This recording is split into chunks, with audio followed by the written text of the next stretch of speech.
Moi, je m'appelle Claire et je fais partie de l'équipe de Zeil. Je suis directrice des opérations. Donc, je m'occupe à la fois de veiller à ce que la stratégie long terme s'implémente sur le court terme, qu'on aille tous dans la même direction. Et je m'occupe également de toute la partie RH et RSE.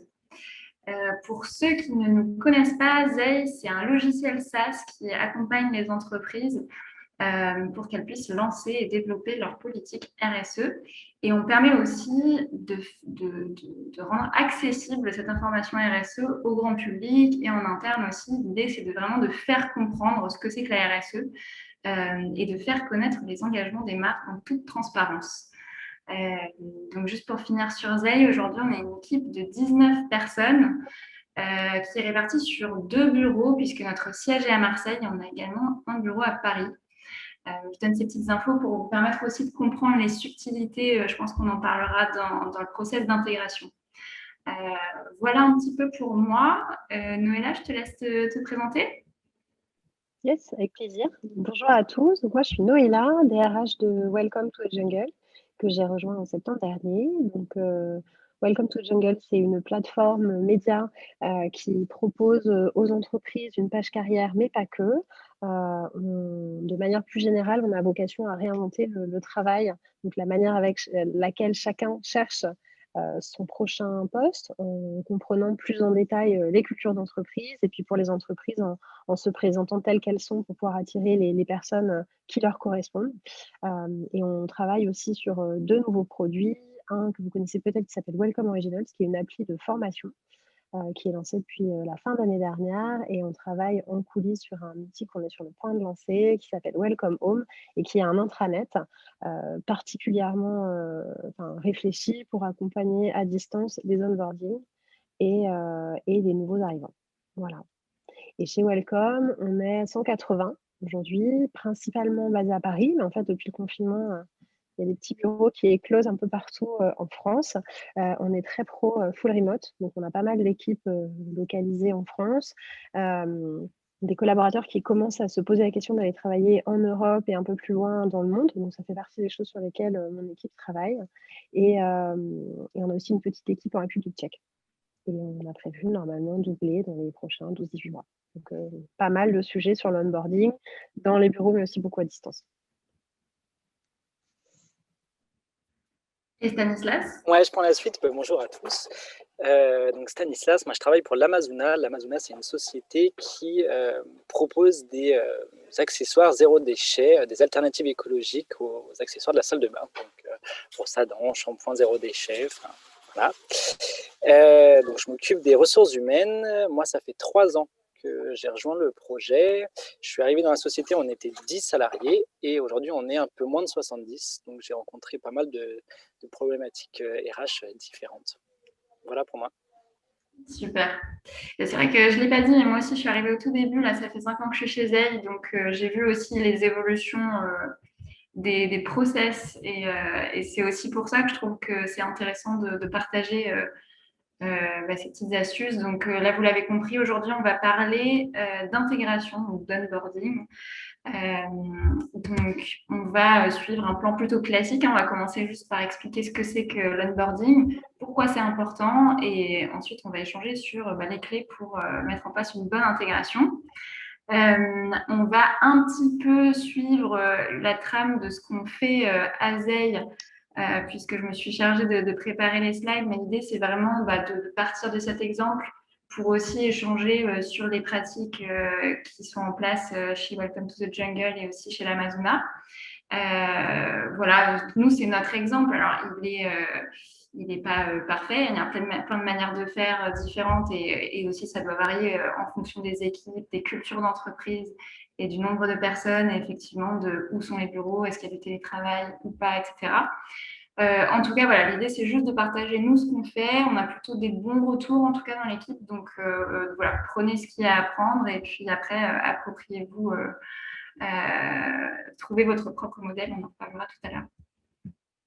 Alors, donc, on va commencer par voir ce que c'est que l'onboarding. Donc, je vais passer rapidement là-dessus. L'onboarding, c'est le processus d'intégration des nouvelles recrues dans une entreprise. Alors, en général, ça couvre la première semaine de l'employé. C'est pas forcément que la première semaine. Donc, par exemple, ça va se faire sur 2 semaines.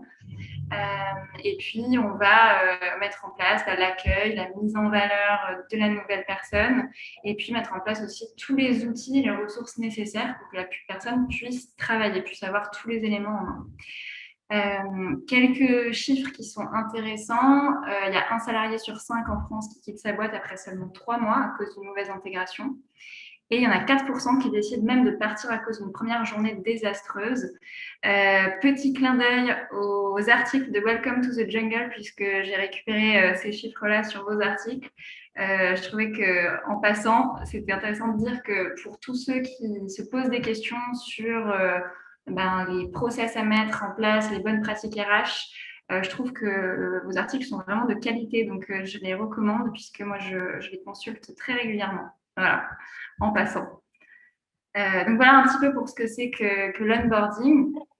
On va commencer par parler aussi des enjeux. Pourquoi est-ce que c'est important? J'ai mis quelques éléments et puis on va pouvoir échanger là-dessus. Moi, c'est ce que j'ai noté, en tout cas, qui pour moi me paraissait le plus important.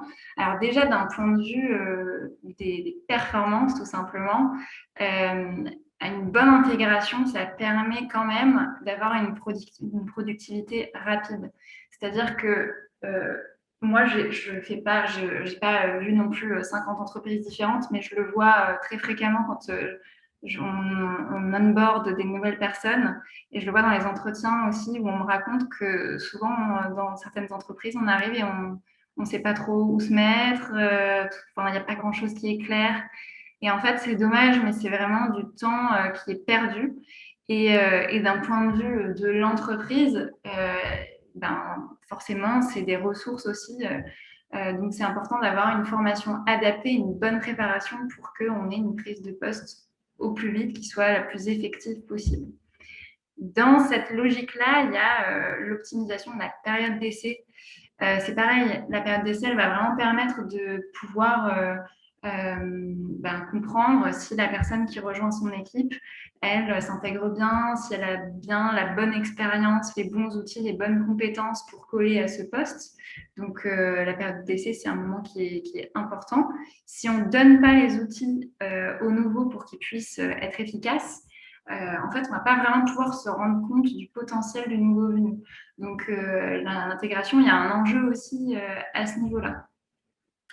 Enfin, il y a la réduction du turnover, puisque, comme je l'ai dit, les chiffres parlent d'eux-mêmes. Il y a aussi plus d'un salarié sur 2 qui a envisagé de quitter son entreprise pendant sa période d'essai. Et très souvent, c'est à cause des divergences de points de vue. Donc, d'un point de vue, en tout cas, des performances, c'est important de soigner son intégration.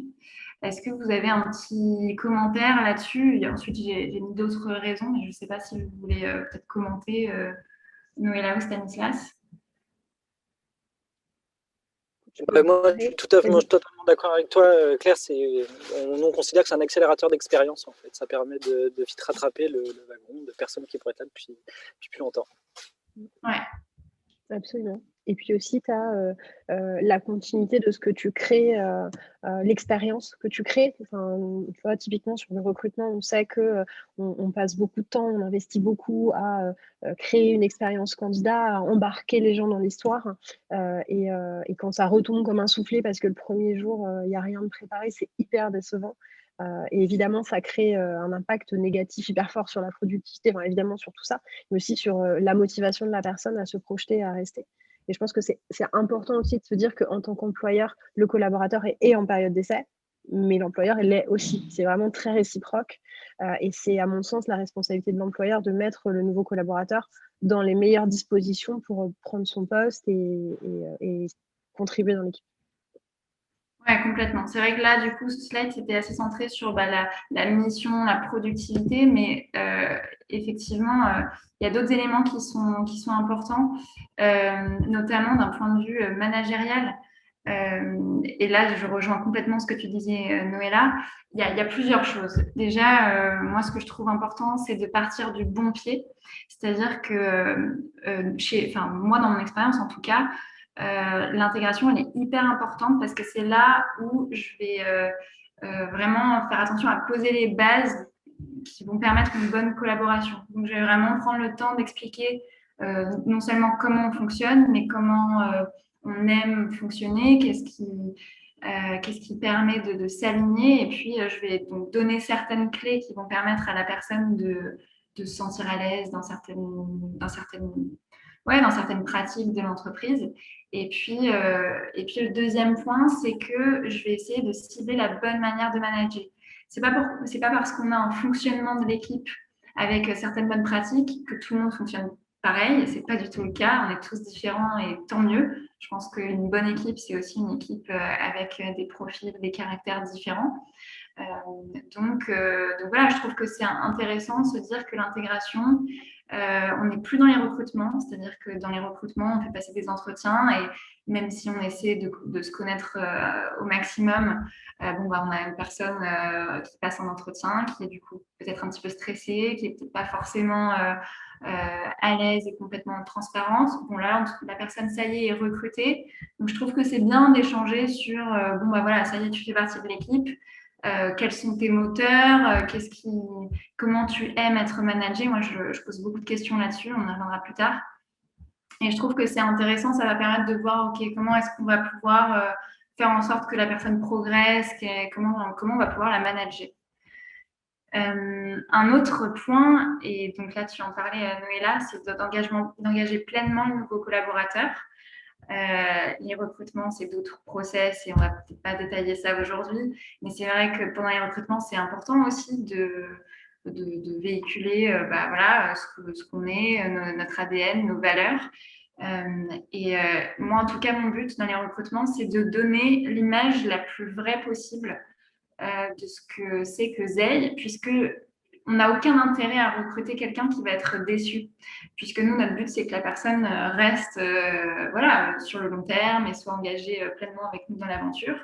Donc moi, j'essaie d'être assez transparente et de parler des bons côtés. Il y en a plein et il y a aussi des choses qui sont plus difficiles, comme dans toutes les équipes. Ça, déjà, c'est une première piste qui permet de faciliter l'intégration, puisque du coup, l'idée, c'est que la personne retrouve ce dont elle a entendu parler en entretien. Et disons que il y a une vraie valeur à faire une bonne intégration. C'est pas seulement pour la personne qui rejoint, mais je pense que c'est pour toute l'équipe. Et c'est un petit peu le point suivant, c'est donner un nouvel élan à l'équipe. En tout cas, nous, c'est le cas à Zeil. À chaque fois qu'il y a un nouvel arrivant, le nouvel arrivant est tellement content de rejoindre une équipe formidable, puisque oui, on prend beaucoup de plaisir à travailler à Zeil. Mais en tout cas, voilà, c'est vrai qu'il y a un élan des nouvelles personnes qui rejoignent l'équipe et qui, en fait, est contagieux, je trouve. Mais ça n'existe que si la personne est vraiment contente et donc si elle se sent accueillie. Donc, je trouve que pourquoi c'est important d'avoir un bon process d'onboarding, c'est important parce que ça va vraiment redynamiser toute une équipe. Une nouvelle arrivée, c'est forcément, en tout cas forcément, dans une entreprise où nous, en tout cas, on est 20, j'imagine que quand on est plus, c'est peut-être moins le cas, mais nous, quand on est, depuis le début et jusqu'à aujourd'hui où on est 20, quand il y a une nouvelle personne qui arrive, ça bouleverse un équilibre en place. Nous, on l'accepte, on le sait, parce que c'est pour recréer un autre équilibre derrière qui va être encore mieux, encore plus organisé, l'entreprise se développe. Et donc, il faut le voir comme quelque chose de très positif. Et c'est l'occasion de repenser ses process et de justement sortir un petit peu la tête du guidon et de prendre du recul sur ce qu'on fait. Est-ce que ça vous parle, ces éléments-là ?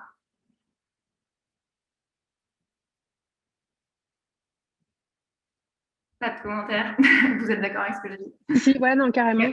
Et moi, quelque chose que j'aime bien faire quand tu dis bousculer l'équilibre en place, je trouve que c'est hyper intéressant parce qu'en fait, ça met la responsabilité sur toutes les personnes de l'équipe d'accueillir un nouveau, faire de la place dans le groupe, mais aussi partager ses connaissances. Nous, c'est quelque chose sur lequel on en reparlera, mais sur lequel on s'appuie beaucoup sur l'équipe en place pour partager les connaissances et intégrer la nouvelle personne, ce qui fait que le nouveau qui vient d'arriver finalement aussi contribue et n'est plus nouveau et petit à petit, en fait, ça fait boule de neige et chacun apporte sa pierre à l'édifice et c'est hyper vertueux. aussi dans une création d'esprit d'équipe, au-delà de la montée en compétence de quelqu'un qui arrive. Ouais, tout à fait. Ouais, Stanislas, je ne sais pas si tu voulais ajouter. Non, mais si, tout à fait, je suis d'accord avec tout ce qu'il dit, mais je pense qu'on va sûrement en parler après, mais par contre, attention, il est important de trouver la juste place aussi, et peut-être pas trop solliciter les nouveaux arrivants pour pas non plus leur faire trop peur. Je pense qu'on va en parler après, mais c'est les alertes qui commencent à arriver. Et enfin, donc d'un point de vue plus global, donc là je vais parler rapidement de ces aspects, mais qui sont aussi importants. Une personne qui se sent bien intégrée et qui se sent bien en fait dans son entreprise, ça participe au bien-être de toute l'équipe. Donc c'est important de le soigner dès l'arrivée. L'onboarding, c'est un bon moment, on va en parler, mais c'est un moment qui est important pour transmettre les valeurs de l'entreprise et ça participe beaucoup à la culture aussi de l'entreprise. On y reviendra tout à l'heure. C'est important aussi pour attirer des talents. Le bouche à oreille, ça existe aussi pour les équipes. C'est aussi important de penser à ça. Pareil, retenir ses talents, c'est tout ce qui est lié en fait, au fait de bien se sentir dans une entreprise. Et donc, améliorer sa notoriété, puisque nous, on le dit souvent à Zeil, une bonne politique RSE, des engagements forts, une cohérence à ce niveau-là, ça se dit aussi. Et ça participe forcément à la notoriété de l'entreprise. Donc voilà, c'est aussi des éléments à noter. On va passer donc au côté plus pratique avec le comment faire pour que les personnes se sentent bien intégrées. Donc là, comme je le disais, on va s'appuyer sur l'exemple de Zeil, mais le premier point à savoir, et on l'avait dit aussi au dernier webinaire qu'on a fait ensemble, Stanislas, pour trouver son bon modèle de télétravail, j'ai repris la même slide parce qu'en fait, je trouve que c'est le même principe, c'est que c'est hyper important de trouver son propre modèle. C'est-à-dire qu'un process d'intégration, ça se travaille, ça se réfléchit et ça se définit. C'est important parce que c'est la première impression, la deuxième, parce qu'il y a quand même les recrutements, on a déjà donné une impression, mais en tout cas, ça ne s'improvise pas. Ça ne s'improvise pas déjà parce qu'il y a aussi beaucoup de choses à penser, beaucoup de choses à faire pour préparer une arrivée et que ça prend du temps. Et pour que ce soit bien fait, il faut qu'il y ait des process qui soient en place. Et je pense que voilà, pour trouver son propre modèle, c'est important de réfléchir à quelles sont les valeurs de l'entreprise, quelle équipe on a envie d'être, quel type de management on a envie d'adopter. Et en fait, ça doit transparaître, en tout cas dans ce process d'intégration. Nous, en tout cas, à Zeil, du coup, pour parler de comment est-ce qu'on a mis ça en place, en fait, ça a pas mal évolué. En fait, on va voir un petit peu ce qu'on fait aujourd'hui, mais disons que c'est moi qui ai mis en place le process il y a quelques années.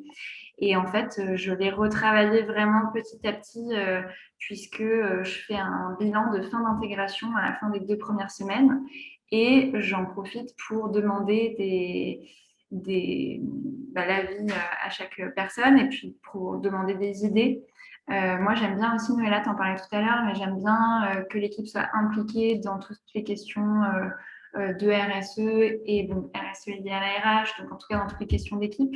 Donc souvent, pendant ce bilan, j'en profite pour demander comment est-ce que les gens ont été onboardés dans d'autres entreprises et puis je prends un petit peu des bonnes pratiques et puis je les fais évoluer.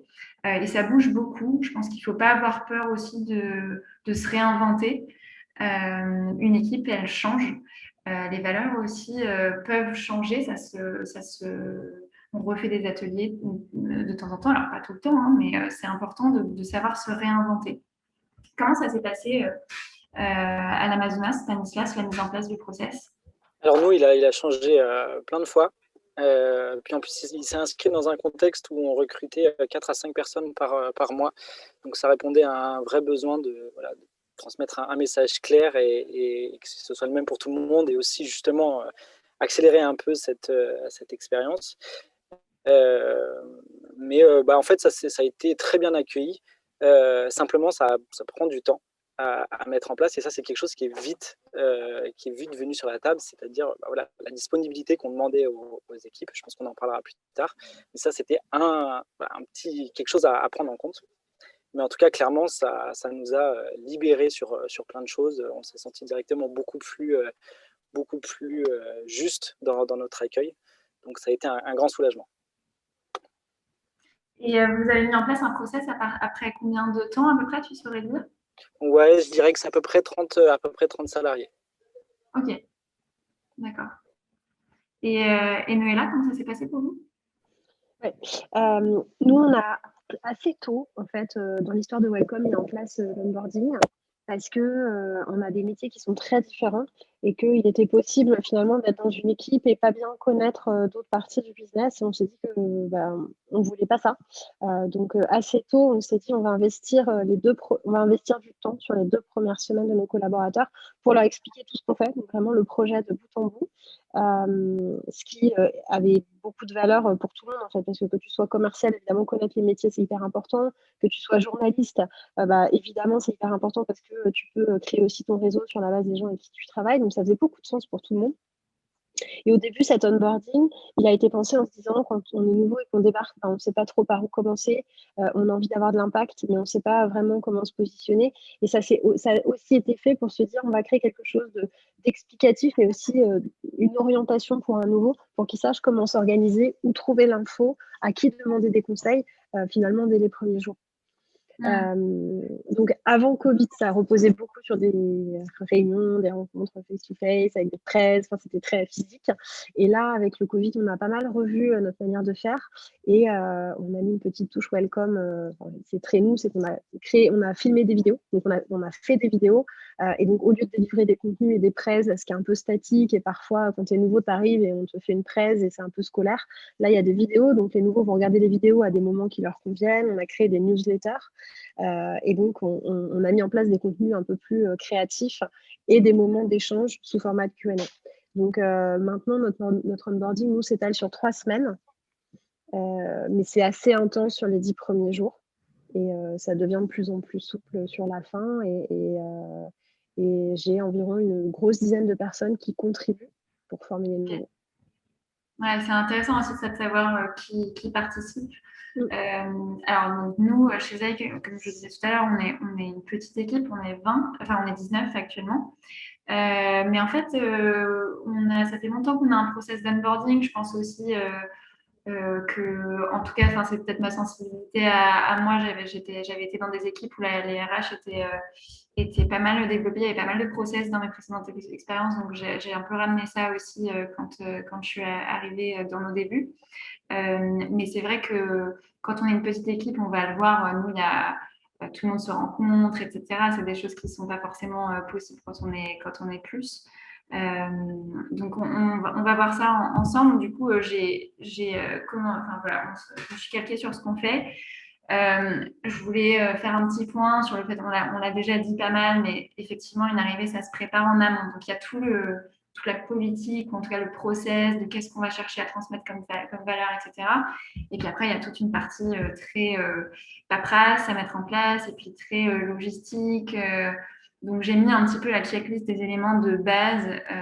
Voilà, si jamais vous voulez vous repencher sur les slides, c'est des choses assez basiques, hein, mais en tout cas, voilà, c'est important que quand la personne arrive, après, tout dépend de ce qu'on veut transmettre, hein, mais si on veut transmettre l'image de une équipe qui est quand même assez organisée, où les process tournent, où justement chacun a sa place et sait quelles sont ses missions, etc., c'est quand même intéressant. Ça transmet un message que d'avoir une intégration qui soit assez calée, organisée. Donc, effectivement, nous, quand il y a un nouvel arrivant, il y a tout ce qui est, on sait où est-ce qu'on se met dans le bureau, il y a déjà l'ordinateur qui est prêt, il y a le planning de nous, c'est des 2 premières semaines qui est bouclé.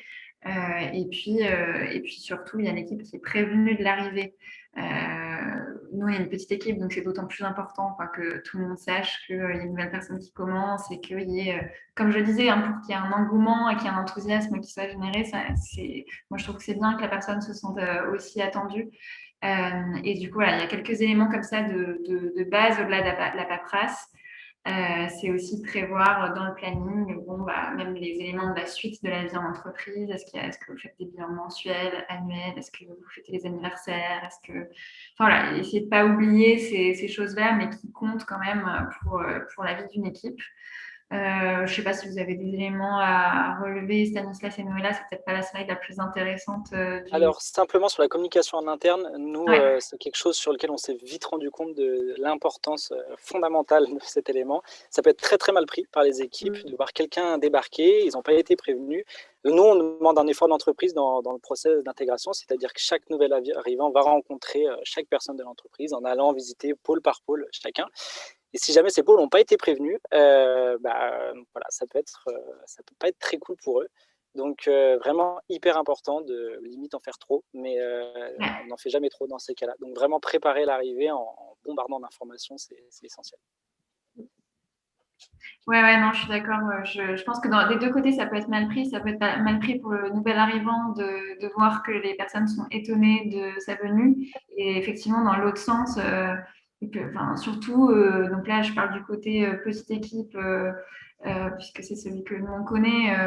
Il y a ce truc-là où, bah, voilà, l'équipe est très importante. Et en fait, s'il y a une nouvelle personne qui arrive, et qu'on les a pas prévenus, ils peuvent se dire que bah, du coup, qu'est-ce que ça veut dire maintenant il y a de nouvelles personnes qui arrivent comme ça et est-ce que ça veut dire qu'on n'accorde plus la même importance à l'équipe. Enfin, je trouve qu'il y a un truc vraiment très important pour l'équipe. Et peut-être pour ajouter à ça, quand les équipes sont plus grandes, c'est peut-être parfois plus difficile à organiser, mais quand c'est des petites équipes, c'est hyper sympa, une fois que ton candidat a accepté ton offre, de quasiment pré-onboarder et d'inviter à un apéro, d'inviter à une soirée d'équipe, en prévenant les gens avant. Enfin, je trouve que c'est l'occasion de rencontrer les gens sur un terrain informel et d'arriver le premier jour en connaissant déjà quelques têtes. Et comme ça, voilà, t'es nouveau, t'arrives et tu connais quelques personnes et tu te sens un peu moins stressé. Donc, Ouais. c'est des choses qui se font assez bien et en général que les nouveaux arrivants apprécient. Ouais, tout à fait, ouais, complètement. Alors moi, je voulais juste rajouter quelque chose sur donc une fois qu'on a dit ça, bombarder d'informations, attention par contre aussi à la surattente, c'est-à-dire que ça peut être ultra pressurisant pour quelqu'un qui arrive et on t'attendait depuis si longtemps, trop bien que tu sois là, tu vas nous... Alors là, la personne, voilà, si je suis pas à la hauteur, comment ça va se passer? Donc juste trouver le juste, mais peut-être mieux vaut en faire un peu trop que pas assez par contre. Si jamais... Ouais, mais c'est vrai, je suis d'accord avec toi. En tout cas, Clairement. c'est souvent comme ça, il y a une bonne balance à trouver, effectivement. Alors, donc, du coup, je voulais qu'on parle un petit peu du planning. Alors, nous, comme je disais, maintenant, c'est sur 2 semaines, alors qu'on est une petite équipe. Donc, c'est peut-être pas la peine dans toutes les entreprises, mais en tout cas, nous, la raison, c'est que, notre but, c'est que les entreprises s'engagent dans la RSE. Donc, pour nous aussi, c'est important et on a envie voilà, d'être moteur de ce côté-là. Et du coup, en fait, plus les mois passent et plus on développe des choses dans notre politique RSE. Et du coup, ça explique qu'on ait 2 semaines de parcours, puisque on va faire des formations sur moi, je vais peut-être suivre ma présentation. Déjà, il y a le premier jour qui est important, mais ça, j'en reparlerai. Le premier jour, je pense, il est clé pour l'intégration de l'onboarding. Dans la RSE, nous, on commence par lire la charte de l'entreprise qui, pour le coup, incarne véritablement non seulement tout ce qui est valeur, mais ça va être aussi le fonctionnement de l'équipe, les horaires, comment on fonctionne pour les congés, comment on fonctionne pour voilà, je sais pas, tout ce qui est process un peu RH. Mais ça va être aussi le moment où on va transmettre certaines politiques RSE, quand on va présenter les outils, on va parler des outils écologiques. Enfin, je trouve qu'il y a vraiment plein de choses déjà dans notre charte qui vont, comme je le disais tout à l'heure, permettre de poser les bases de notre bonne collaboration. Voilà, si vous êtes sur Zeil et que vous suivez les plans d'action, vous voyez qu'il y a plein de critères en fait où, par exemple, l'égalité homme-femme ou l'inclusion, en fait, il y a beaucoup de choses qui se font par la sensibilisation. Et du coup, je trouve qu'il y a beaucoup de choses qui peuvent se transmettre dans cette intégration. Donc, nous, il y a beaucoup d'éléments qui sont dans la charte de l'entreprise. Mais il y a aussi, voilà, dans la suite, dans la 2e semaine, on a une formation à la RSE en général, à la sécurité pour tout ce qui est dans la RGPD et puis cybersécurité. On a aussi une formation voilà, aux acteurs du secteur. Donc, il y a beaucoup, en tout cas, d'éléments RSE dans notre process. C'est assez récent qu'on ait 2 semaines. Hein. Avant, ça tenait sur une semaine. On le fait parce que c'est hyper important pour nous. Après, il y a plein de manières de transmettre ces valeurs et on en parlera un petit peu après. Donc, je ne sais pas si c'est important pour tous de faire autant de choses, mais en tout cas, voilà, du coup, ça vous donne une liste un petit peu de ce qu'on fait. Pour revenir sur un élément que je trouve important, nous, le premier jour, donc il y a le matin, c'est avec moi, lecture de la charte et j'explique un petit peu les outils et puis la signature du contrat. Et puis ensuite, l'après-midi, ça va être le test du site, puisque nous, comme je disais, on est un logiciel SaaS. Et le test du site va permettre à la fois à une nouvelle personne de se réapproprier un petit peu ce que c'est que Zeil. Et nous, ça va nous permettre aussi d'avoir, c'est un test utilisateur, hein, et de voir un petit peu déjà les réactions. Donc, encore une fois, je le redis, mais parce que je trouve que c'est important, c'est encore un moment où on peut prendre du recul sur ce qu'on fait. Est-ce que vous retrouvez des éléments en commun dans vos process par rapport à ce qu'on fait là? Est-ce qu'il y a des choses différentes aussi? Alors nous, sur la timeline, c'est un peu différent parce qu'on est sur une semaine. Ouais. On est sur une version peut-être un petit peu allégée, mais ça vient du fait que nous, comme je le disais tout à l'heure, la semaine d'intégration, elle s'est inscrite vraiment dans un contexte de croissance assez forte. Et c'était un moment où en plus on sollicitait voilà, tout le temps tout le monde sur plein de projets différents. Donc il a fallu un petit peu réduire.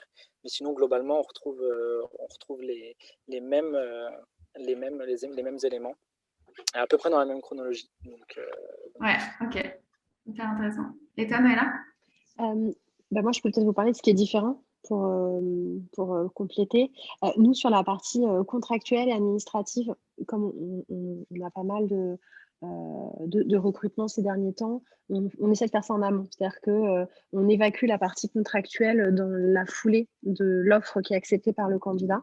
Donc, on fait une promesse d'embauche et une fois que c'est signé, on prépare le contrat et toute cette partie administrative, elle est vraiment gérée en amont. Soit à l'oral, si le candidat a des questions, soit par écrit, de façon à ce que le salarié s'auto-onboard via notre SIRH. Donc, il y a toute une partie qui est vraiment gérée par le candidat, par le nouvel arrivant sur tout ce qui est administratif, ce qui fait que Day One, on peut vraiment se focaliser sur l'entreprise, les missions. Donc, voilà, cette partie RH, elle est plutôt traitée en amont. Ce qui nous a permis de gagner pas mal de temps, en fait, et de décharger l'équipe RH qui était souvent beaucoup mobilisée les premières heures de l'arrivant. Et souvent, le lundi matin, je ne sais pas pourquoi, quand les nouveaux arrivaient, ça tombait pas bien de revoir les contrats, ça tombait souvent sur des semaines de paye, voilà. Et donc, en revanche, les premières heures du nouvel arrivant, elles sont sur ton ordi, je t'aide à installer l'ordi, les outils, etc. Donc, c'est beaucoup plus pratico-pratique. Présentation de à quoi va ressembler l'onboarding. Et puis, comme toi, l'onboarding, il est pré-organisé. Donc, après, l'agenda se déroule. Et c'est une suite de quelques présentations, des vidéos, des Q&A et des newsletters. On a aussi passé pas mal de choses par newsletter pour laisser aux gens la possibilité de se former en asynchrone et de ne pas forcément dépendre de quelqu'un pour les former. Voilà, ce qui fait qu'après, on groupe les nouveaux sur des séances et ça permet d'égrener aussi les nouveaux et de ne pas forcer tout le monde à arriver au même moment. Et oui, c'est ça ce qui est intéressant, c'est que nous, là, le process que je montre, juste pour une petite précision, on est non seulement on est 19, mais en plus, il y a relativement peu de turnover. Donc, en fait, on peut aussi se permettre, là, les formations dont je vous parlais, c'est des membres de l'équipe qui les font. Et ça ne prend pas tant de temps que ça. Pour l'instant, c'est gérable. Et évidemment, s'il y a 2 personnes qui arrivent en même temps, j'essaie de grouper pour que ce soit le plus fluide possible. Mais je pense que ça, c'est un élément aussi qui est hyper important pour construire ces process. Je t'ai coupé, Stanislas, je crois que Non, mais c'était exactement pour aller dans ton sens. Nous, nos semaines d'intégration, on les a en fait inscrites à date fixe. C'est-à-dire qu'elles commencent un lundi, forcément, pour débuter la semaine. Mais on les faisait toutes les 2 semaines et on n'en dérogeait pas. L'idée, c'était, pareil, quand on avait 4-5 nouvelles arrivants, de les regrouper pour créer un groupe de nouveaux et qui se sentent forts ensemble. Et alors nous, une petite spécificité en plus, c'est que les après-midi, par contre, on se passe directement avec le pôle pour le prendre en main le poste. on a constaté qu'il pouvait y avoir une petite frustration si jamais l'intégration était trop longue et que les gens ils trépignaient un peu. Donc du coup, voilà, on a choisi le matin, c'est l'intégration, et l'après-midi, du coup, ça appartient aux réalités du pôle, mais c'est prise en main du poste et contact avec les équipes. Ouais, c'est hyper important, je voulais le préciser au début, mais c'est vrai que j'ai oublié de le mettre. C'est que là, ce que j'ai présenté, c'est vraiment la partie intégration qui est commune à tout le monde. Après, effectivement, il faut que chaque responsable d'équipe prépare la formation au métier, etc. Et effectivement, je pense que c'est comme on disait tout à l'heure, il faut trouver la bonne balance pour qu'il n'y ait pas trop de choses qui soient prévues. De mon expérience, euh, c'est souvent trop. C'est-à-dire qu'on a peur, enfin moi en tout cas, j'ai peur qu'il y ait des temps de latence où la personne se retrouve comme ça, pas savoir quoi faire. J'ai beaucoup eu cette peur-là, alors qu'en fait finalement c'est souvent l'inverse qui se passe. Il y a plus souvent beaucoup d'éléments. Le nouveau, il doit ingurger beaucoup d'informations, beaucoup de formations différentes. Donc moi je trouve que c'est souvent trop en fait.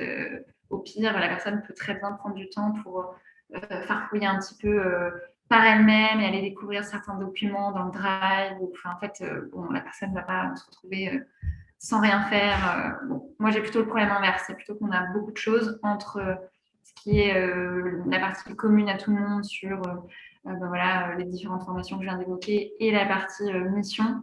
On a quand même des emplois du temps du coup, qui sont quand même assez remplis. D'où l'importance, on va en parler, je ne sais pas si c'est maintenant. Ouais, non, peut-être pas. Donc là, je vais passer vite parce que je vois que le temps passe. Euh, mais du coup, oui, c'est vrai qu'il faut quand même particulièrement soigner le premier jour. Je pense qu'on l'a assez dit, mais du coup, effectivement, la personne doit se sentir attendue. Donc moi, j'envoie un petit rappel à l'équipe la semaine précédente et je les invite au petit déjeuner d'accueil. Et puis ensuite, ce que je fais quand j'ai le temps, sinon j'envoie un mail, mais souvent j'aime bien appeler la personne au téléphone une semaine avant pour vérifier que bah, voilà, la personne n'a pas d'autres questions, etc. Je trouve qu'on a du mal à se rappeler de ce que c'est que de ne pas être en poste et d'être là à attendre et on est un peu stressé, on ne sait pas comment ça va se passer. Les candidats, enfin les candidats qui sont plus des candidats, mais en tout cas les futurs recrues se pose plein de questions sur mais comment je vais m'habiller et est-ce que on se vous voit, enfin je sais pas, mais il y a plein de choses comme ça. Donc je trouve que c'est aussi important peut-être de les mettre à l'aise. Mais là tu disais que on peut aussi se voir même avant la prise de poste. C'est vrai que nous on le fait pas souvent, mais je trouve que c'est une bonne pratique. Mais en tout cas voilà, moi le but de ce coup de fil, c'est vraiment montrer que bon, en tout cas voilà, on peut venir comme on est et ça va bien se passer, quoi. Voilà. Après, tout dépend encore une fois de ce qu'on veut véhiculer dans une équipe. Et peut-être, voilà, petit point sur la visio, on a fait beaucoup d'onboarding en confinement. Nous, on n'a pas du tout changé nos process, en fait. C'était vraiment la même chose, sauf qu'on était en visio. Donc voilà, là, j'ai une petite photo, mais nous, ça n'a pas empêché, ça ne nous a pas vraiment demandé de retravailler les process. Je ne sais pas si ça a été le cas pour vous. Enfin, Noëlla, toi, tu disais que oui, pour le coup. Ouais, parce que nous, ça reposait beaucoup sur des présentations et à distance, ça collait. Enfin, c'était Ouais. très, en fait, c'était scolaire et du coup pas très engageant. Donc, on a revu le format pour rendre ça plus participatif pour les nouveaux. Et nous, on a eu très peu d'intégration finalement par visio, et on en a eu une, et on n'avait pas changé nos process justement, et ça s'est pas super bien passé. Enfin, très bien avec la personne, mais elle nous a dit que du coup, justement, on a pu en parler a posteriori. Il nous a dit que voilà, pour un début, ça pouvait être un peu compliqué, justement, passer à côté de pas mal d'informations clés, voilà, des prises de température, d'odeur, etc. Tout ça, c'est complètement absent et ça rendait compliqué la projection. Donc nous, là-dessus, on n'a pas trop de conseils à donner, plus à en prendre. T'as réussi à cibler peut-être ce qui avait. Enfin, est-ce que vous avez dû en faire une autre par la suite et vous avez changé certains éléments pour une intégration en visio Non, ça n'a pas été possible parce que finalement, c'était plus trop pertinent. La personne avait eu le temps déjà de se faire un avis. Et puis Ouais. voilà, ça ferait qu'on serait revenu sur. On aurait plus déconstruit qu'autre chose. C'était pas Ouais. l'idée. Pourquoi est-ce que je pense que notre intégration repose beaucoup sur du contact physique aujourd'hui. Et c'est vrai qu'on n'avait pas trop intégré la dimension visioconférence. Clairement, clairement, nous, quand on pense intégration, c'est dans les locaux, parce qu'en fait, nous aussi, on a la spécificité de tous travailler au même endroit, enfin, quasiment tous dans les mêmes bureaux. Donc voilà, ça me paraît important, évidemment, vu que c'est quand même quelque chose qui nous réunit, de passer par là et que ça s'inscrit dans ce contexte-là. Donc ouais, on n'avait pas bien anticipé la chose, c'est à refaire en fait différemment. Ok. Nous, c'est vrai que je me rends compte que ça ressort pas forcément dans cette présentation, mais ce qui plaît le plus, mais parce qu'on est une petite équipe encore une fois et qu'on peut le faire, et qui fait que même en télétravail ça s'est bien passé, c'est vraiment ce temps d'échange, ce petit point. En général, c'est une demi-heure avec chaque membre de l'équipe. C'est un excellent moyen de se retrouver à deux et de faire connaissance. Voilà, ça, j'ai l'impression en tout cas que c'est ça qui permettait aussi, même en télétravail, d'avoir cette sensation de vraiment quand même avoir un contact, même si c'est quand même clairement pas la même chose, mais voilà. Alors, pour continuer, moi je trouvais que c'était intéressant de faire un petit focus sur le bilan de l'intégration. Est-ce que c'est des choses que vous faites aussi? Oui. Ouais, vous faites tout à fait.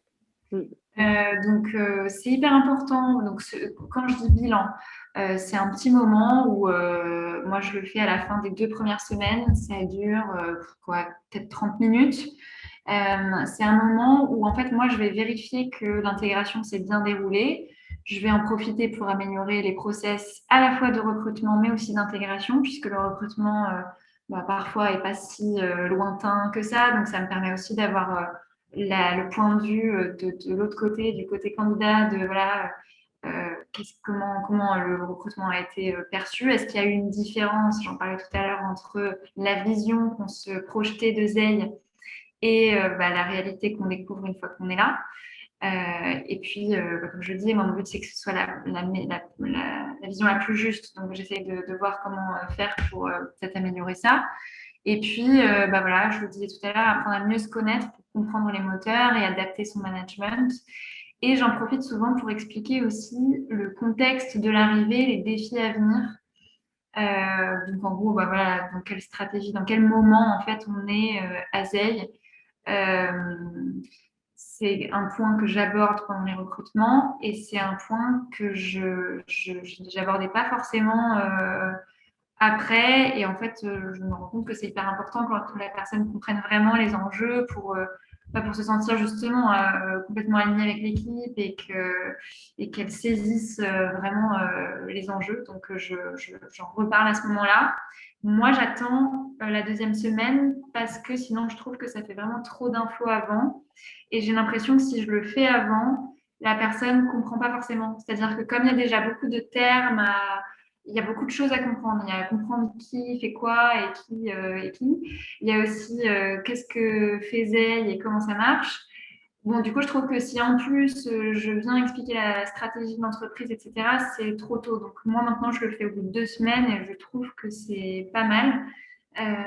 Est-ce que vous présentez vous aussi à quel moment vous présentez la stratégie, les enjeux d'entreprise? À nous, pareil, ce point, il intervient en fin d'intégration. Et tu mets le doigt sur quelque chose, je pense qu'il est important d'avoir en tête parce qu'on l'oublie un peu quand on est derrière les process. Mais une intégration, c'est épuisant pour un nouvel arrivant. C'est énormément d'informations, plein d'indicateurs à prendre en compte, des avis à se faire. On est toujours sollicité. Donc, c'est ultra fatigant et il faut aussi un peu savoir, je pense, les ménager là-dedans. Donc, en effet, le faire intervenir au bon moment. Nous, on estime que c'est ça, c'est à la fin. Ça se présente un peu différemment, on a moins de questions écrites. L'idée, c'est aussi laisser un peu plus d'espace à potentiellement des choses auxquelles on n'aurait pas pu penser, mais je trouve les questions tout à fait. Et toi, Noëlla, du coup, vous faites aussi un point sur la stratégie? Alors ça, pour le coup, nous, on le fait à plusieurs moments dans l'onboarding. Et en fait, on a de manière hyper régulière des points avec le fondateur qui refixe le cap, la vision, la stratégie. Donc, on le fait dans les premières semaines, mais en fait, c'est répété de manière assez régulière pour tous. Donc, Ouais. ça, pour le coup, on le fait, mais c'est pas spécialement un focus dédié au moment de l'onboarding. Ok. C'est-à-dire qu'on n'a pas une heure assis où on se parle de la stratégie. C'est plutôt diffus et Ouais, répété à plusieurs moments. ok. Oui, oui, nous aussi, c'est assez bref, hein, puisque comme je disais, ça dure une demi-heure, donc j'aborde différents points. Nous aussi, on fait des bilans tous les 3 mois, où là, on repose un peu la stratégie, etc. Donc, bon, mais c'est juste pour voilà, poser quand même un petit peu le contexte. Comme je le disais, donc voilà, souvent j'introduis en disant l'objectif de l'entretien et j'essaie de voir un peu déjà la température, de comment ça s'est passé, comment on se sent.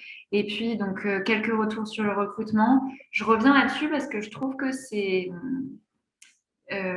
important de se dire que effectivement il y a souvent une idéalisation quand même ouais, on idéalise un petit peu le projet qu'on va rejoindre. On avait fait, nous, un atelier on était accompagné par l'incubateur de Kedge, par une coach RH qui s'appelle Blandine Mantelin et qui est vraiment top, qui nous avait comparé la start-up à en fait un adolescent qui au début vraiment idéalise ses parents et pour qui voilà ses parents sont parfaits, etc. Et puis en fait il y a la crise d'ado et là on se rend compte qu'en fait non, c'est pas ce qu'on croyait, etc. Et puis après en fait on passe à l'âge adulte puisqu'on accepte que bah voilà tout n'est pas parfait, mais en tout cas est-ce que ça nous correspond ou pas et puis après si ça ne nous correspond pas on peut soit essayer de changer les choses, soit aller vers un autre projet parce que bah, ça fait aussi partie de la vie d'une vie professionnelle. Donc, je trouve qu'il faut. Enfin, l'objectif de nos webinaires, c'est aussi de montrer que voilà, tout n'est pas parfait. La RSE et les ressources humaines, c'est des sujets qui sont compliqués. Moi, je trouve qu'il faut désacraliser un petit peu ça et se dire que ces moments sont normaux, en fait.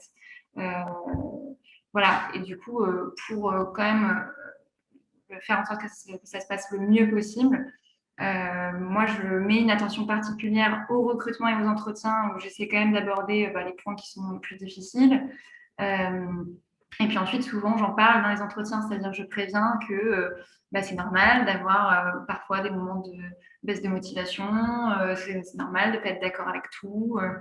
Et nous, en tout cas, l'idée, ce qu'on aime, la manière dont on aime travailler à Zeil, et ça fait partie de ce qu'on transmet, c'est que nous, on aime travailler avec des personnes qui osent dire les choses.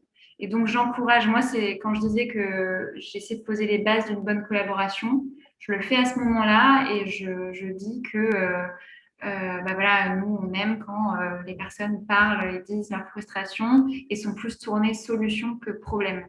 Donc c'est une des choses que j'essaie d'aborder à cet entretien. Euh, je finis juste sur les slides parce que je pense que je suis en train de parler de la slide d'après, mais c'est évidemment le moment où on va aussi checker la formation métier. On parle beaucoup des aspects RH et RSE, mais bon, c'est quand même important de voir si les missions sont bien comprises. J'ai mis tout un exemple de questions pour que si certains n'ont pas encore de process, pour que ça puisse vous inspirer. La suite, ben voilà, j'ai donné les clés pour une collaboration optimale. Et puis, j'en ai assez parlé tout à l'heure, mais voilà, essayer de comprendre les moteurs et les modes de management adaptés à la personne. Euh, je pose beaucoup de questions, moi, sur les expériences d'avant. Comment est-ce qu'on a été managé? Qu'est-ce qu'on a aimé chez son précédent manager? Et qu'est-ce qu'on n'a pas aimé? Je trouve que ça donne beaucoup d'infos qui sont hyper importantes et qui permettent d'apprendre à se connaître aussi. Voilà, et puis souvent, je vais expliquer aussi, je vais parler de l'histoire de Zeil, pourquoi est-ce qu'on a mis en place telle chose. Voilà. Est-ce que vous retrouvez un petit peu Qu'est-ce que vous essayez de transmettre, vous, dans ces moments, dans le mode d'organisation de l'équipe?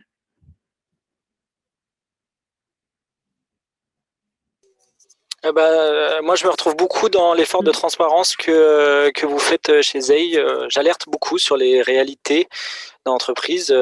Parfois, on dit même que je sabre un peu l'entreprise. Moi, j'estime que non. Je parle de l'entreprise sous toutes ses coutures. Et en fait, on se rend compte qu'à posteriori, c'est très apprécié parce qu'on met un pied voilà, dans un échange vrai. Donc ça, c'est hyper important. Donc nous, ça démarre dès le recrutement, donc, comme tu as pu le dire, et c'est poursuivi pendant l'intégration. Et là, il y a un vrai souci de cohérence à avoir. Et ensuite, nous, sur tout ce qui est management et tout ce qui... Ça, par contre, nous, c'est plus des questions qui interviennent pendant le recrutement. Il y a pas mal de questions que vous posez pendant l'intégration, nous, qui interviennent dès le recrutement. Mais sinon, ouais, on balaye exactement les mêmes sujets, et ça me paraît essentiel d'être dans le concret, parce qu'en effet, si jamais ça génère des frustrations, tout le monde a à y perdre. Donc, il faut faire face à toutes ces problématiques. Et vous, Noëlla ? Ouais, pareil. Nous, c'est des choses dont on se parle au moment du recrutement aussi, et puis on en discute aussi évidemment pendant toute la partie de période d'essai. En fait, tu vois, on a des points réguliers avec les nouveaux, on le fait après l'intégration et puis de manière plus continue. Et même chose que vous deux sur la partie de transparence, c'est hyper important parce qu'on se dit enfin, je pense qu'on est sur la même logique, c'est on va passer beaucoup de temps ensemble, donc c'est important de bien se connaître dans le registre pro et puis aussi sur le débord que ça peut avoir sur le perso. Donc c'est évidemment tous ces sujets-là qu'on ouvre à l'arrivée et puis de manière générale, plutôt pour dire c'est un canal de discussion qui est ouvert et c'est tout le temps de la collaboration. D'ailleurs, je suis d'accord. Je rebondis sur ce que tu dis, Noëlla. Nous, il y a un point hyper important sur lequel on insiste dès l'intégration, c'est justement les limites du pro-perso.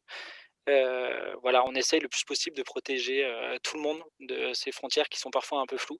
Donc on essaye de camper parfois un peu de manière grossière, mais en tout cas les règles du jeu, ça nous paraît essentiel, quitte à discuter un peu de ses contours après, mais en tout cas voilà, ça nous paraît essentiel d'arriver à poser des frontières justes, et ça c'est un gros focus qui est fait dès les premières heures quasiment, mais pour bien montrer que voilà, il y a deux réalités, et il ne faut pas que l'une empiète sur l'autre, ce serait trop dommage. Et pareil, tout le monde aurait à y perdre. Ouais, c'est intéressant tout ça. Alors, donc le point suivant, c'est pour parler un petit peu de transmettre les valeurs. Donc, on a déjà pas mal parlé, mais du coup, on fait quand même d'autres petits trucs pour que ça transparaisse. Donc, déjà, avant de parler de nos astuces, je voulais juste dire que les valeurs dans l'entreprise, donc à la fois ça se travaille puisque ça se réfléchit et nous, on a fait des ateliers d'équipe où on fait en général une fois par an pour essayer d'aborder ces sujets.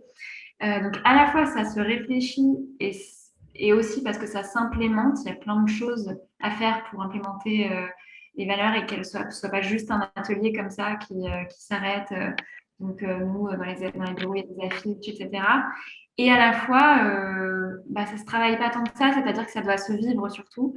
Donc, je dirais qu'il y a vraiment une forme de cohérence à avoir. Parce que si on définit des valeurs à un atelier, mais que derrière les actes sont complètement différents, bon, voilà, ça va pas marcher. Donc, à la fois ça se travaille et à la fois ça s'incarne surtout.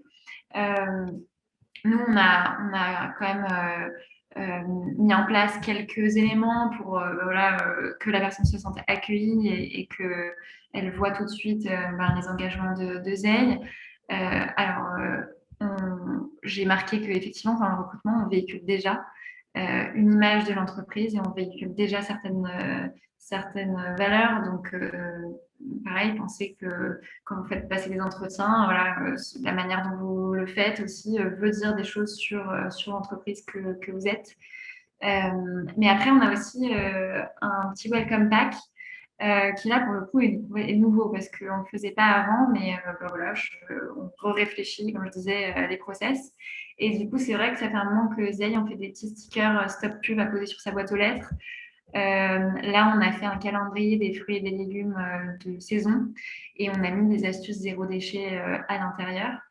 Et puis, le dernier élément en date qu'on va faire là pour le prochain arrivant, c'est aussi de parrainer des ruches pour chaque nouvel arrivant. Donc là, pour le coup, c'est Zeil qui fait un don à l'arrivée de nouvelles personnes. Alors, j'ai mis ces 3 exemples pour dire ce qu'on fait. Les 2 premiers, c'est vraiment quand on n'a pas de budget à allouer. Voilà, c'est vraiment c'est pas une grosse dépense pour l'entreprise. Bon, le côté don, pour parrainer des ruches. Du coup, ça demande quand même un petit peu plus d'investissement. Et en même temps, nous, on a décidé de le faire parce que, comme je le disais, on développe des choses pour notre politique RSE et que, du coup, je travaillais en ce moment sur notre politique de sensibilisation à la protection de la biodiversité, d'où cette nouvelle idée qu'on trouve cohérente. Mais voilà, en tout cas, on n'est pas obligé d'avoir un énorme budget pour faire un welcome pack. On n'est même pas obligé de faire un welcome pack. Franchement, c'est une manière aussi de montrer les engagements de la marque. Mais si déjà la personne se sent accueillie, qu'il y a tout ce qu'on vient de citer avant, c'est pas forcément, voilà, nous on le faisait pas avant et ça marchait très bien aussi. Hein. C'est juste que voilà, ça fait partie aussi du développement et des évolutions de Zeil. Je le disais en début de webinaire, mais la lecture de la charte de l'entreprise, c'est vraiment le moment pour le coup où on parle des valeurs. Et puis voilà, les bureaux aussi, pour ceux qui ne sont pas en full remote, nous véhiculent beaucoup nos engagements, qu'ils soient écologiques ou plus sociétaux.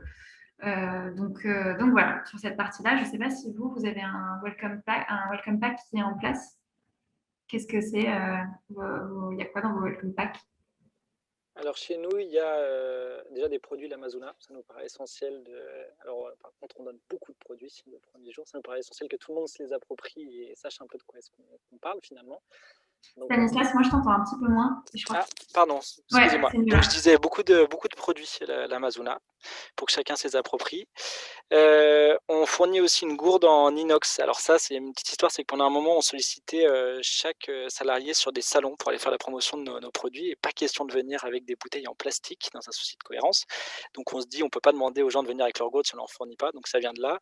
Depuis que voilà, maintenant on n'en voit plus tout le monde sur salon, mais c'est resté. Puis voilà, c'est toujours agréable d'avoir sa petite. De toute façon, pas de bouteilles en plastique au bureau non plus. Ça il n'en est pas question. Donc, comme ça, tout le monde est équipé. Et enfin, un peu de lecture. On propose une bande dessinée de la famille Zéro Déchet ou alors le livre de Bea Johnson, du coup, sur le zéro déchet, pour voilà, être un peu plus dans le concret de qu'est-ce qu'on fait, nous, et quelque chose qui soit un peu déconnecté de nous aussi pour ouvrir un peu les chakras. Mais voilà, donc un peu de lecture. Super. Et vous, Noëlla? Top. Écoute, nous, on fait... alors, pour tous ceux qui sont en full remote et qui démarrent en full remote, on leur commande tout le matériel qu'on leur fait livrer à distance. Donc ça, on fait ça avant leur arrivée. Et donc, pour ceux qui démarrent au bureau ou les full remote qui arrivent au bureau, on leur prépare le petit pack avec des magazines, parce que Welcome to Jungle, il y a quelques temps, avait publié des magazines papier, donc des magazines Welcome. On a créé un petit fascicule sous format, en fait, c'est un petit cahier de prise de notes dans lequel il y a des petites infos en mode fascicule sur les restos du quartier qui sont sympas, les petites habitudes des équipes. Donc, on a essayé de trouver des choses qui durent dans le temps. Et le dernier truc là qu'on est en train de lancer, parce qu'avant, on offrait un suite. Donc, on a arrêté le suite. On est en train de faire personnaliser des pochettes d'ordinateur. Ok. Dans l'idée de tu vas bosser en full remote ou à distance, ou télétravail, etc. Donc, de quoi avoir un peu de gens qui travaillent de manière nomade. Et puis après, pas mal de contacts avec nos produits qui nous sont digitaux. Donc, c'est moins physique. Ok, top. Et ouais, c'est vrai que c'est aussi, c'est pareil, je pense que c'est hyper apprécié quand on arrive d'avoir ces petits cadeaux et que c'est le moment aussi de dire des choses de l'entreprise. Alors oui, ça, juste, c'était un petit point pour dire que ça permet d'attirer des talents, d'avoir une bonne intégration. Donc, je refaisais un petit point sur la communication. Alors là, plutôt externe pour le coup. Nous, en tout cas, à Zeil, on aime bien faire une photo un peu rigolote avec chaque nouvel arrivant et avec l'accord évidemment de la nouvelle personne, la diffuser sur nos réseaux. Donc pareil, on attend un peu quand même pour que la personne ne se sente pas obligée de le faire et qu'elle soit à l'aise avec l'idée de ne pas le faire si jamais elle n'en a pas envie. Mais en tout cas, voilà, nous, on voit aussi que c'est un moyen de souhaiter la bienvenue et puis voilà. Je ne sais pas si vous communiquez en externe à l'arrivée de nouvelles personnes. C'est une pratique que vous faites aussi? Si, absolument. Ouais. Alors nous, pardon, excuse-moi, vas-y, Noëlla, excuse-moi. Pardon, on le fait beaucoup en interne et en externe aussi, on le fait, mais ouais, pas de manière un peu moins régulière, mais en interne beaucoup, ouais. Alors nous, en externe, pas du tout, je me rends compte, mais en interne, évidemment, Ouais. beaucoup, mais en externe, non. C'est vrai que ça, encore une fois, ça dépend aussi de la taille de l'équipe et bon, on peut pas poster tous les jours s'il y a des s'il y a des nouveaux, mais c'est vrai que voilà, nous c'est un truc qu'on fait depuis le début et voilà, du coup je l'ai noté ici parce que ça montre aussi, mais bon, comme après c'est dans l'ADN de Zeil et nous c'est dans notre charte éditoriale aussi, hein, où l'idée c'est aussi de véhiculer le quotidien d'une start-up. J'en parlais tout à l'heure, la transparence, de dire que bah oui, la RSE, il y a plein de choses qui sont compliquées et à la fois il y a plein de choses faciles. Je rebondis, je ne sais pas ce que j'ai dit dans la slide, ouais. Je suis à la fin, donc je rebondis sur les bureaux où on disait que bah, ça peut incarner aussi nos valeurs.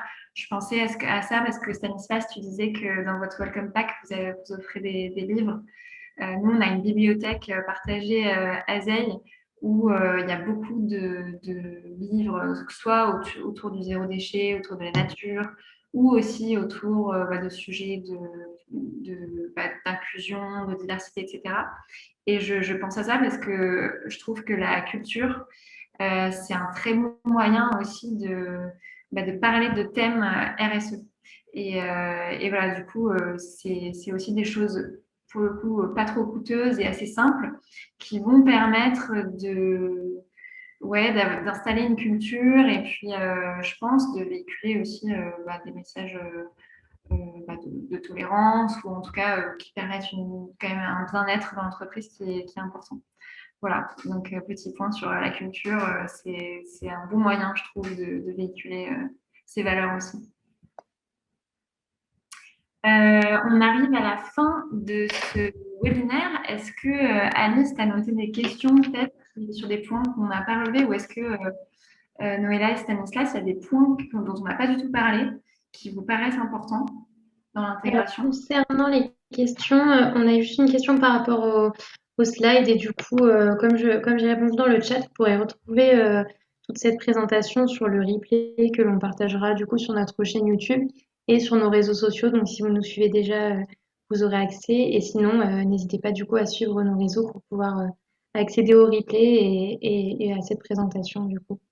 Vous allez le recevoir par mail aussi, le lien vers le replay.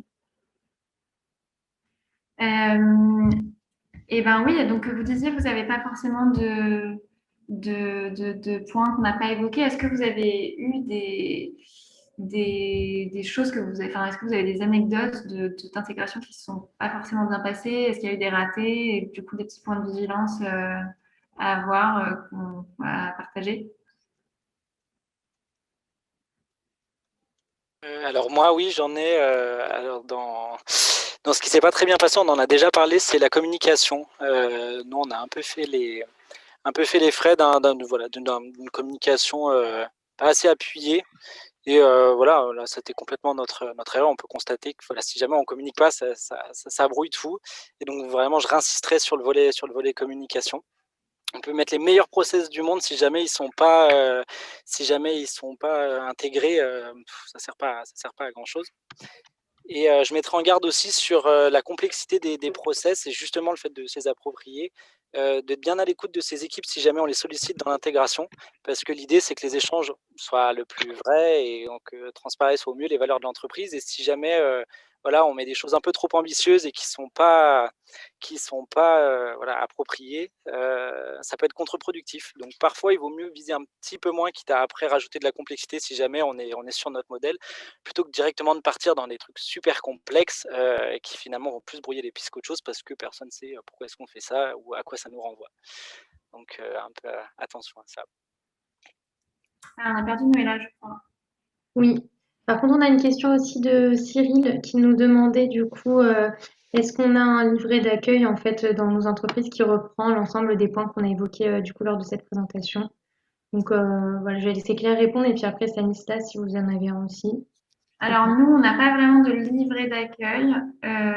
Par contre, moi, j'ai un process détaillé et puis la charte de l'entreprise reprend quand même beaucoup de points. Et j'ai quand même, enfin, c'est pas un livret d'accueil, mais on a un mail de bienvenue dans lequel on retrouve à la fois la charte de l'entreprise, un récapitulatif des outils, Et voilà, et le planning de la première semaine. Donc, ça vaut un petit peu de livret d'accueil, je dirais. Et vous, Stanislas, vous avez Alors nous, on n'a pas de livret d'accueil parce que voilà, on évite, ça c'est vite considéré comme, ça peut vite être considéré comme un déchet si jamais on n'en fait pas un bel objet.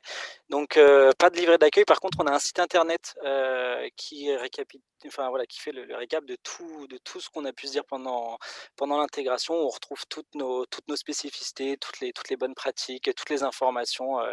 Donc notre livret d'accueil, c'est un site internet Ouais. à la disposition de tous. Je voulais juste revenir sur les anecdotes de choses qui se sont pas bien passées, parce que moi j'en ai, j'en ai pas vraiment, à la fois j'ai rien de particulier à dire, mais juste un petit point sur, on l'a vu, il y a vraiment beaucoup de choses à faire. Donc l'intégration c'est quand même un process qui est long, et parfois dans l'urgence, voilà, la vie de l'entreprise, on peut manquer certaines étapes et pas s'en rendre compte. Et du coup, moi, ça m'arrive parfois et je vois que, en fait, toutes ces étapes sont importantes. C'est-à-dire que, par exemple, nous, à un moment, on a changé de bureau et l'adresse n'était pas encore changée sur Google. Bon, en fait, heureusement que j'ai eu la personne au téléphone juste une semaine avant et que je me suis rendu compte qu'elle pensait, elle me disait oui, donc le métro que je prends, c'est bien celui-là. Non, non, pas du tout. Donc ça va, il n'y a pas eu de, il y a pas eu enfin, la personne ne s'est pas retrouvée au mauvais bureau, mais il n'empêche que ça aurait pu arriver et que pareil, ça donne une première impression assez désorganisée d'une entreprise si on rate, si y a un raté de ce côté-là. Pareil sur moi, par manque de temps, ce qui a pu manquer parfois, c'est avoir le bon ordi qui fonctionne bien avec tout le matériel, etc. Et ça, en fait, dans l'urgence, on peut passer à côté. Alors qu'en fait, c'est dommage. Je trouve que ça donne vraiment une image de désorganisation qui est certes vraie dans la vie d'une startup. Parfois, on est un peu sous l'eau et du coup, il y a des choses il y a des ratés. Mais du coup, c'est vrai que moi, ma checklist d'intégration, elle est hyper importante, quoi. Et je la revois souvent parce qu'il y a quand même beaucoup d'étapes et du coup, je fais toujours une petite vérification avant l'arrivée pour être sûr que tout est bien calé, quoi. Voilà. Nous, dans les oublis, on a déjà eu un pas de bureau. C'est-à-dire qu'on ne savait pas où mettre la personne. Alors ça, par contre, on ne se sent pas forcément super malin quand ça arrive. On est un peu désolé. Mais bon, heureusement qu'on est au contact d'équipes super bienveillantes. Et ça va plus faire rigoler qu'autre chose. Mais en effet, ouais, la checklist, ça peut être une bonne chose. Mais c'est ça, après, je pense que voilà, si l'ambiance est bonne, que le cadre est bienveillant, etc., on nous pardonne. On nous pardonne ces petits ratés, mais bon, en tout cas, voilà, c'est vrai qu'il y a beaucoup de choses à penser et que du coup, les process sont aussi là pour éviter ça, quoi. Voilà. Oui, alors moi, j'avais un petit message peut-être aux petites entreprises qui n'auraient pas de process d'intégration. Ça peut paraître lourd comme ça à mettre en place et je sais que souvent quand on a un besoin, c'est pour que la personne prenne le poste le lendemain, surtout quand on découvre certains métiers. Nous, ça a été notre cas, ça nous paraissait impensable de gâcher une semaine alors que le besoin se sentait né maintenant. En fait, on se rend compte que quand on accepte de prendre le temps, ça se passe souvent bien et ça permet de gagner énormément de temps sur l'après. Donc, prenez le temps de prendre le temps, c'est hyper important. Ouais, ça vaut pour plein de sujets, effectivement. Je suis d'accord. C'est important. Et du coup, on va peut-être s'arrêter là. Merci beaucoup, Stanislas, pour ce deuxième webinaire. J'ai trouvé que c'était un bon échange. Ça permet aussi, comme je le disais, à moi-même de prendre du recul sur ce qu'on fait à Zeil et d'échanger un peu sur des bonnes pratiques. J'espère que c'est intéressant pour ceux qui nous ont suivis. Et puis, on a perdu Noëlla, mais du coup, je la remercie également. C'est intéressant d'avoir aussi une autre taille d'équipe et du coup d'autres pratiques. Donc voilà, j'espère que ça vous aura aidé à mettre en place un bon process d'intégration. Et puis voilà, merci beaucoup.